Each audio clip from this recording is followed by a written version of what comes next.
नमस्कार, जय हिंद दोस्तों। आप देख रहे हैं मास्टर वीडियो ऑफिशियल। आशा करते हैं आप सब अच्छे होंगे।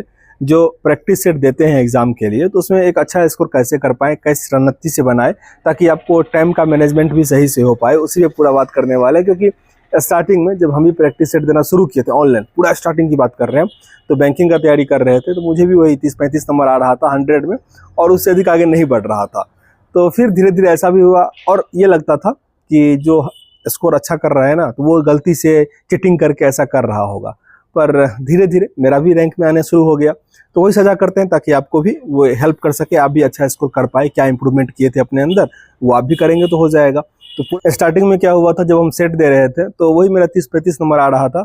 और जनरली जो भी कैंडिडेट, मतलब 90% का वही होता है कि स्टार्टिंग में कम नंबर आता है, और लोग जिस चीज़ का मतलब क्या कहते हैं उसको अचीव नहीं कर पाते हैं ना, तो ये मान लेते हैं कि यार ये ना कुछ गलत रास्ता यूज़ करता होगा और वहाँ तक पहुँच गया है, वहाँ तक स्कोर कर लिया है। तो हम लोग भी यही आपस में चर्चा करते थे। लेकिन फिर धीरे धीरे अपने अंदर देखिए, स्टार्टिंग में गलती क्या होता है, सब स्टूडेंट ऐसा करते हैं कि आप क्या करोगे, स्टार्टिंग सारा क्वेश्चन बनाते हुए चले जाते हो। जैसे कि कुछ कुछ मैथ का हम करते हैं, या रीजनिंग में सिटिंग अरेंजमेंट, मैथ में होता है कंपाउंड इंटरेस्ट का, या हाइट एंड डिस्टेंस का, या फिर बहुत कुछ ऐसा टॉपिक है जिसमें आपको टाइम लगेगा। लेकिन आपको ये लगता है, जैसे डीआई का क्वेश्चन है जिसमें आपको लगेगा कि बन जाएगा, या जोड़ घटाव ही है, जोड़ घटाव ही रहता है, आपसे बन भी जाएगा, लेकिन आपको कम टाइम में बनाना है, ठीक ना। क्योंकि क्या होगा, उसमें आपको 2 मिनट लग जाएगा। आगे कुछ क्वेश्चन ऐसा भी आप छोड़ दिए हैं जिसमें 30 सेकंड लगने वाला था। तो पहला प्रायोरिटी वो होना चाहिए कि आप स्टार्टिंग से क्वेश्चन बनाना शुरू करोगे, और जो पूरा टाइम है ना, जैसे 60 मिनट का टाइम है, तो आप 30 से 40 मिनट के अंदर शुरू से लेकर लास्ट तक पूरा आपको टच कर देना है। इसके अंतर में से फायदा क्या होगा, देखो, जैसे 60 नंबर का मैथ रीजनिंग का क्वेश्चन है, और उसमें करीब 30 से 35 क्वेश्चन ऐसा होता है, हर एक एग्जाम की मैं बात कर रहा हूँ, 30 से 35 क्वेश्चन ऐसा होता है जिसमें आपको पेन उठाने की ज़रूरत नहीं पड़ेगी। ज़रूरत भी पड़ेगा तो 3-4 डिजिट, 3-4 लाइन लिखना पड़ेगा, पूरा नहीं बनाना पड़ेगा, ठीक है। तो उसमें आपको पूरा टाइम बचेगा। एक बार मेरा जो मैं कह रहा हूँ ना, उसको आप ट्राई करके देखना, शुरू से लास्ट तक जो है अटेम्प्ट करना है पूरा जीके के साथ। क्योंकि जीके में क्या होता है, अगर आपको आता है तो बनेगा, नहीं आता है नहीं बनेगा, उसमें दिमाग लगाने वाला कोई बात ही नहीं है। कुछ में कन्फ्यूजन हो उसको मार्क करके रख लेना है, तो आप देखोगे, क्योंकि मैं ऐसा किया हुआ हूँ, बहुत लोग ऐसा किए हुए हैं, इसलिए मैं सजा कर रहा हूँ। आप अगर शुरू से लास्ट तक पूरा क्वेश्चन अटेम्प्ट करते हो 100 नंबर का, तो आप देखोगे कि 60 क्वेश्चन तक आप 30 से 35 मिनट में अटेम्प्ट कर दिए हो, जिसमें आपका 30 से 35 रीजनिंग रहेगा, और वही 15 के आसपास जो है, 15 से 20 उतना ही जीके बन पाता है, 40 में उससे अधिक नहीं बन पाता है। और किन्हीं किन्हीं का बन जाए, मेरा तो नहीं बन पाता। तो आप देखोगे 50 से 60 क्वेश्चन आपने अटेम्प्ट कर दिया हुआ है।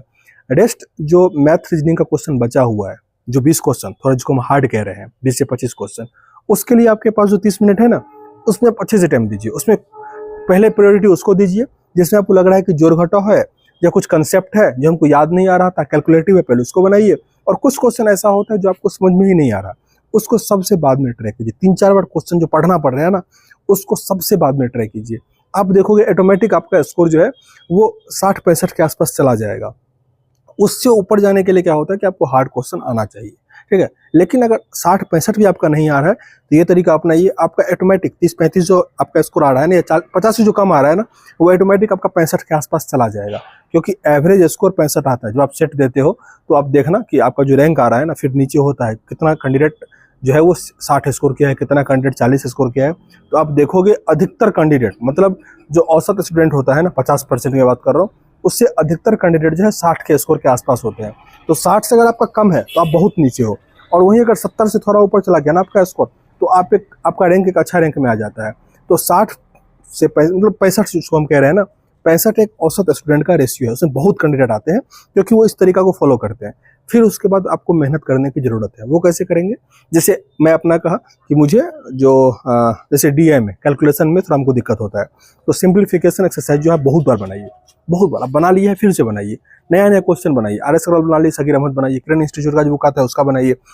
मतलब बनाते रहिए, बनाते रहिए। आपका ऑटोमेटिक नया नया तरीका आपके दिमाग में खुद आएगा। और आप अगर ये सोच रहे हैं ना कि यूट्यूब से किन्हीं का ट्रिक वाला वीडियो देख लिए हैं, तो एक पुराना कहावत है कि अगर झगड़ा होगा तो गाली जो है ना, वो अपने भाषा में ही निकलता है। ठीक वैसे ही, जैसे अगर आपको कोई पूछ देना कि 12 5 जा कितना होता है, तो भले ही आप कितना भी, लेकिन जो अपने लोगों का टाइप था कि 12 कन 12 12 दूनी 24, तो वैसे ही करके काउंट कीजिएगा। तो जो आपका इनबिल्ट होता है ना, आप उसी के थ्रू जाइएगा। भले यूट्यूब पे आप 10 वीडियो देख लो ट्रिक का, वो रेयरली वहाँ पे काम आएगा, लेकिन आपका जो इंटरनल है, जो आपने खुद से सीखा है, वही आपको काम आने वाला है। तो इसीलिए जिस एक्सरसाइज में आपको गलती हो रहा है, जिस टॉपिक में गलती हो रहा है, फिर उसके लिए आप एक पर्टिकुलर पढ़ाई कीजिए, फिर आप अपना स्कोर अच्छा कर पाइएगा। और हाँ, 60% तक तो आसानी से आ जाएगा। आप इस तरीके को फॉलो कीजिए, कोई डिफिकल्ट नहीं है इसमें।